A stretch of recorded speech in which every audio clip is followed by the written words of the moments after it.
Okay, in fourth place, we have a different kind of rivalry, I'd say. Michael Schumacher versus Mika Hakkinen.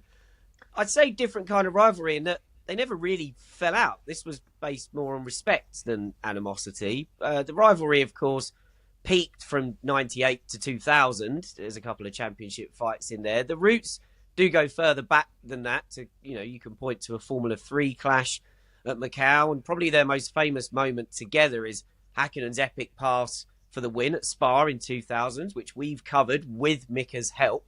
That came just after Schumacher had tried to put him on the grass at the same place.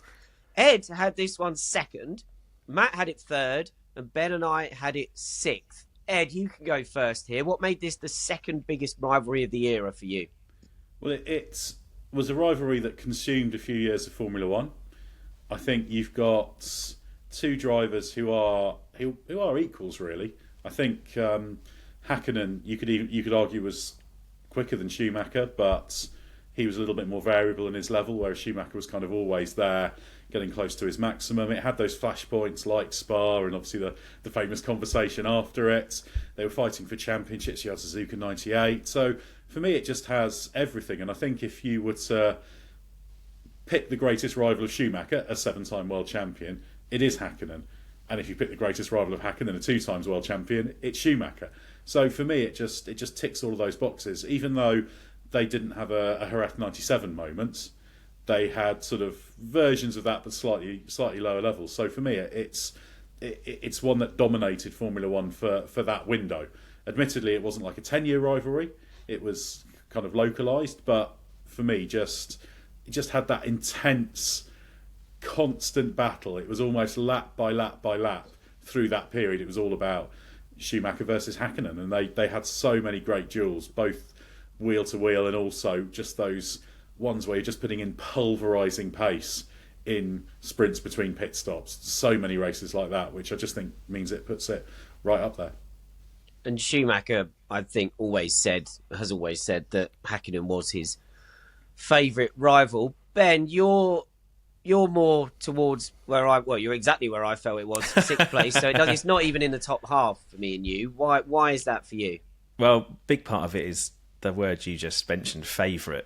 You know, the fact that Schumacher kind of liked Hakkinen, taking that, not having that animosity, that aggro, that really takes a sting out of it for me. For me, this is the top of the nice rivalries. You know, I mentioned Mansell and Senna and their respect earlier. I feel like this just pips that in my ranking because of, you know, the other things that it endured for a bit longer. They were properly going for the championship. That element of it going back a little bit beyond, you know, back further than their F1 careers as well. So they were kind of peers properly coming up the single-seater ladder. But it's just too nice. It didn't have that proper needle. For it to be a top 5 or even top 3 rivalry, you've got to have some proper needle in there, and this just didn't have that. Yeah, that's what it is for me. I respect this rivalry, and I respect the respect they had for each other. Yeah. But I judge a rivalry on, you know, I want controversy. I want needle. I want the guys to not like each other.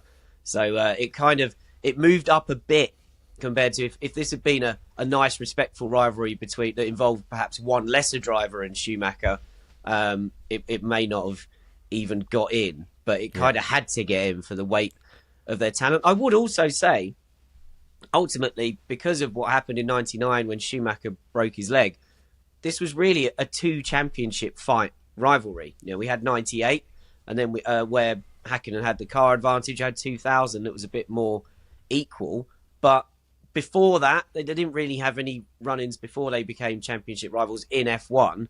And after it, Hakkinen was burnt out by 2001, so the rivalry by then was gone again. Matt, we're third place for you, so it's on your podium. So, unlike me and Ben, can you look past the kind of lack of animosity? Yes, purely because, you know, Schumacher is clearly the benchmark of most of the V10's era, and once Senna's gone, Hakkinen's the only person Schumacher comes up against where it's like, oh, he might actually be faster than you, Michael. And that is a really powerful thing for me. The sheer fact that out of everyone Schumacher comes up against, he can look at Hakkinen and be a little bit like, I might not actually have him covered in equal cars. The the lack of animosity pulls it down a little bit, but Spa 2000, Hakkinen did animosity in his own Finnish way there. That was nice. But also... it's just a flashpoint. It's just a flashpoint. That's the problem, though. He kept it behind closed doors. That's why Michael liked him as well. But I kind of liked the quiet menace of that. It kind of let you know that if they were going to fall out, Hakkinen would sort it. He just wouldn't talk about it much afterwards. You might just have to look at the body language. I wish I could have put it a little bit higher still because it had the potential, but Hakkinen it felt like it all took more out of Hakkinen to even be part of this than it took out of Schumacher. Like you say, he got burnt out. He made a lot more mistakes in that time. I don't think McLaren helped him with reliability or with teammate clashes and stuff as well. So he made slightly heavy weather of it. But we'll always have Spa 2000, and I love that little stint in the Nürburgring in '98 where you feel like Ferrari's just got Hakkinen where it wants him. Schumacher's going to steal this title, and Hakkinen does put the move on Irvine, catches Schumacher, jumps in the pit stops with sheer speed, and it's like, oh yeah, this is why Schumacher is a little bit unnerved by you, because you can do this. I do quite like the simmering in the background elements of it as well, because I always say there wasn't much animosity. Well, Schumacher was willing to risk putting Hakkinen up a tree in Belgium, wasn't he?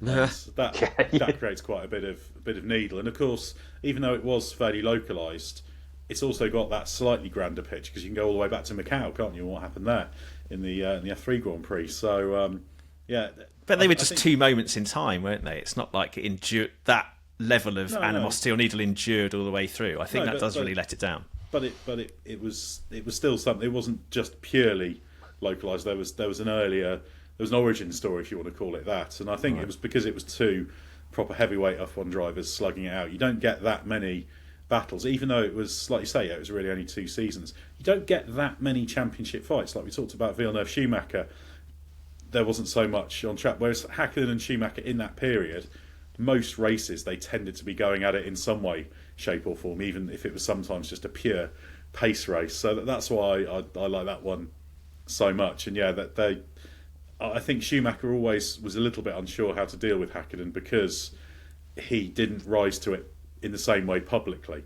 Like, it's easier to deal with a Montoya or a Villeneuve, whereas Hakkinen was just a slightly different kind of contender. And while that maybe slightly dents the grander narrative, I think it makes it a massively, massively fascinating one as well, which is, it just gives it great depth.